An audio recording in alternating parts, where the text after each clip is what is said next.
My name is Shubhangi Singh. In today's session, we'll be covering some important places from the perspective of your exam. So let us start with the first global place that we are going to cover today, that is Mount Elbrus. Now, Mount Elbrus has been in news because of an artificial avalanche which has stumbled across the Russian mountain. Now, when we are talking about Mount Elbrus, this becomes important because of its location. Now, if you go for the location, you will see that it is located between Western Caucasus and also Russia right here. And Mount Elbrus happens to be one of the highest peaks across the globe. It is part of the greatest Caucasus range which is present between the Black Sea and Caspian Sea. We can see it rightly placed here. We have Black Sea and then we have Caspian Sea on one side, and this is the range that we are referring to. Now, it is also known for the presence of extinct stratovolcano within twin summits. Can you tell me in the comment section that what exactly are stratovolcanoes? Now, when we are talking about the twin summits, it has two peaks, that is West Peak and East Peak. And it is also known for being covered by more than 2 glaciers, and it is also known for the drainage that feeds into rivers such as Kuban and the Bakshan river system, which are very important for the given region. Another important thing that you can understand from here, that how it marks a boundary between Georgia and Russia as a natural boundary. It is highly significant because it's the highest mountain in Europe and it is part of the 7 summits list, and it is a major freshwater reserve through the glacial systems which are present there. And that is why it serves as an indicator of climate change, especially in mid-latitude system. If the glacier systems are melting fast there or any changes, they are indicator that how climate change is real. And from the perspective of exam, it becomes very important for GS1 and also prelims, especially from the context of Caucasus geography, how Europe and Asia have a boundary and there are debates around it, and glacial geomorphology. Now, on this note, we will be moving to the next place in news, that is the Irrawaddy river. So, when we are talking about Irrawaddy river, it has been in news because India has launched a second nationwide dolphin survey which is expanding into Irrawaddy species. Now, Irrawaddy species are not only limited to the Irrawaddy river, but let us try to understand where this river is located. So, when we are talking about Irrawaddy river, it is a principal river which is present across Myanmar, formerly known as Burma, and it is formed by the confluence of 2 streams, that is Mali river and Namai river. Just the way Ganga is made with the confluence of 2 rivers. Can you tell me in the comment section which are those 2 rivers? And it has the length of more than 2000 kilometers. It gradually flows southward and comes and drains into Andaman Sea, where it makes a where it forms a large delta. It is also known for major tributaries such as Chindwin, Mew and Mithinge, and this is the basin which covers most of the central Myanmar, and it is the lifeline of this given region which facilitates the agriculture and vegetation in this very area. Now, when we are talking about Irrawaddy river, the significance, as I highlighted, that it is lifeline of Myanmar and the delta is a major rice producing region.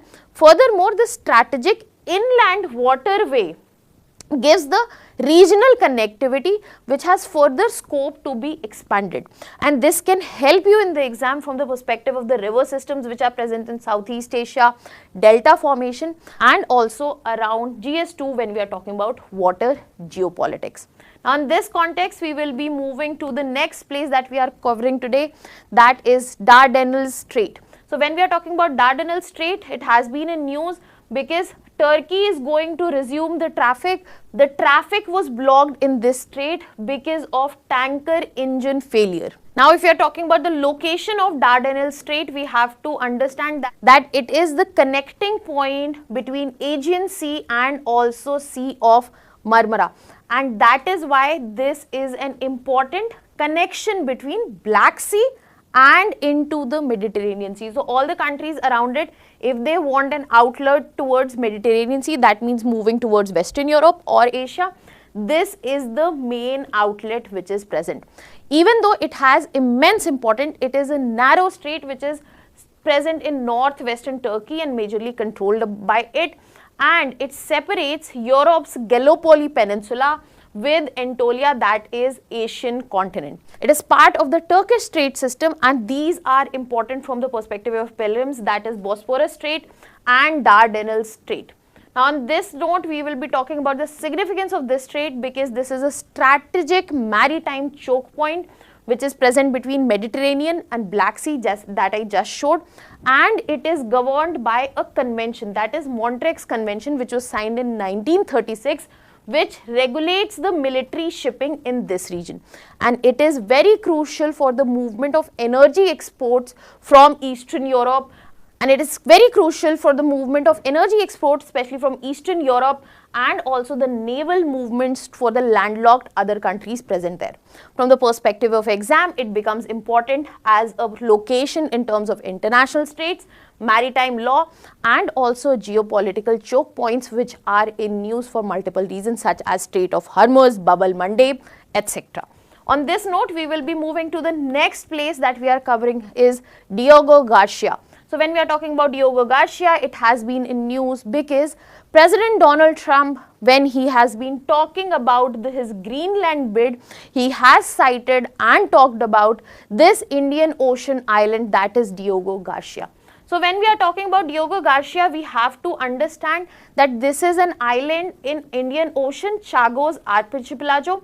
Now it is located just south of Maldives. So if you see, this is mainland India, we have Maldives, and then just in south of Maldives we have Chagos Island, and there we have presence of Diego Garcia. Now this is important as in terms of geopolitics because it is a military base of US. The control is with United Kingdom.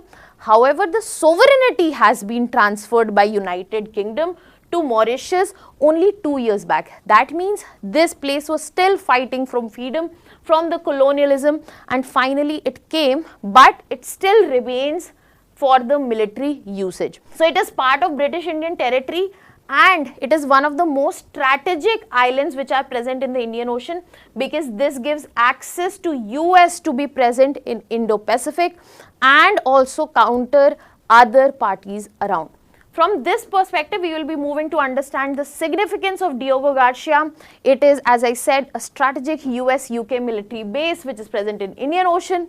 The key hub operations which take place in West Asia and also Indo-Pacific come from this very island. This is the place which facilitates UK monitoring the major choke points around it, be it in Indian Ocean, where I am talking Bab el-Mandeb, Strait of Hormuz, and it is important for US for global naval projection.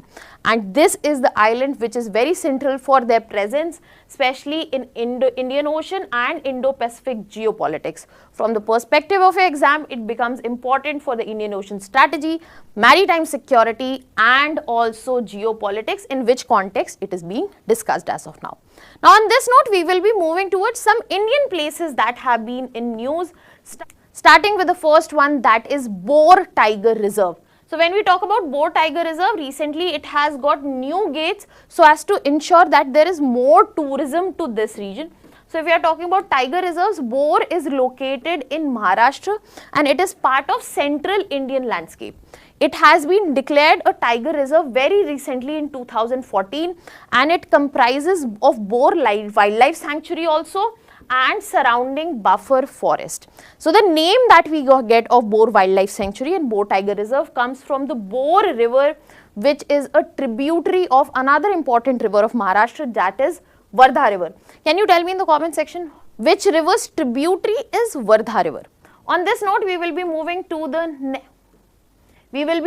the significance. Bor Tiger Reserves acts as a corridor between Tadoba Andheri Tiger Reserves and also Pench Tiger Reserve, and it is important for the genetic connectivity which is present between these regions of tigers.